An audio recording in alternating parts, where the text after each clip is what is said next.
آج ترامیم پاس ہو جائیں گی سینٹ سے؟ آپ کو بھی شک ہے؟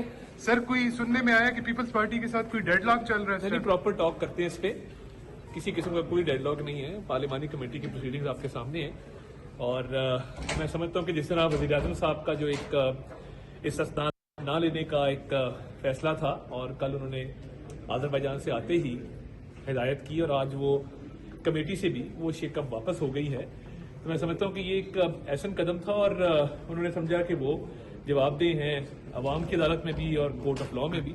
تو باقی دیکھیے ساری ترامیم جو ہیں گڈ گورننس کے لیے، وفاق کے صوبوں کے ساتھ مضبوط رشتے کے لیے، اور اس کے ساتھ ساتھ ایک دفاعی طور پہ پاکستان کو مضبوط کرنے کے لیے، جنگ جیتنے کے بعد مزید جو ہے پاکستان کی دفاعی قوت میں اضافہ کرنے کے لیے بڑی ایک سیر حاصل گفتگو کے بعد اور بڑی اچھی ترامیم لائی. کیا صدر پاکستان کو عوام کے لیے جواب دہ نہیں ہونا چاہیے؟ پوری دنیا میں ہیڈز آف اسٹیٹس جو ہوتے ہیں انکلوڈنگ پریزیڈنٹس، آپ امریکن سسٹم بھی اسٹڈی کریں تو ان کو امیونٹی حاصل ہوتی ہے، تو یہ چوائس ہوتی ہے، اور میں سمجھتا ہوں کہ دنیا کے اندر یہ سسٹم رائج ہے.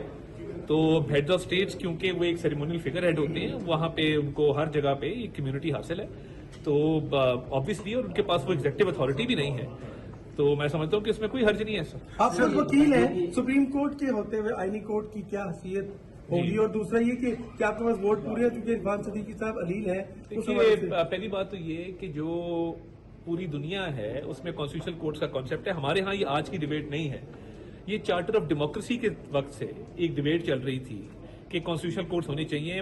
پی ایم ایل این کا، پیپلز پارٹی کا اور اے این پی کا یہ مشترکہ مطالبہ تھا، اور جو ڈیبیٹ کئی دہائیوں سے چل رہی ہو، 20 سال سے چل رہی ہو، وہ ایک منطقی انجام تک پہنچی. اور 26ویں آئینی ترمیم میں جب کانسٹیٹیوشنل بینچ بنایا گیا، اس کے آپ نے ثمرات دیکھے کہ کیس ورک لوڈ کم ہوا، کورٹ کی ایفیشنسی میں اضافہ ہوا، جو سائل کورٹ میں کیس لے کے جاتا ہے اس کا ٹائم بچا. تو کانسٹیٹیوشنل میٹرز ہوتے کم ہیں 5-10%، بٹ ان پہ جو وقت صرف ہوتا ہے وہ 50% سے اوپر ہے. تو آئی تھنک یہ ایک as part of judicial reforms, access to justice, انصاف کی جو ہے جلد اور فوری فراہمی کے لیے یہ ایک احسن قدم ہے. اور عرفان صدیقی صاحب چونکہ علیل ہیں، آپ کے پاس ووٹ پورے ہیں؟ دیکھیے انشاءاللہ ووٹ پورے ہیں، اور الحمدللہ اس پہ کسی قسم کا کوئی ابہام نہیں ہے، اور یہ ایک پازیٹیو کانسٹیٹیوشنل امینڈمنٹ ہے، اور پوری دنیا کے اندر جو بیسٹ انٹرنیشنل پریکٹسز ہیں اس کو دیکھتے ہوئے بنائی گئی ہے، اپنے معروضی حالات کو دیکھتے ہوئے بنائی گئی ہے.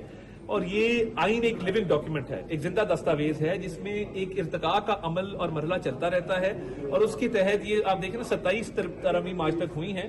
میں سمجھتا ہوں کہ بڑا خوش آئند ہے.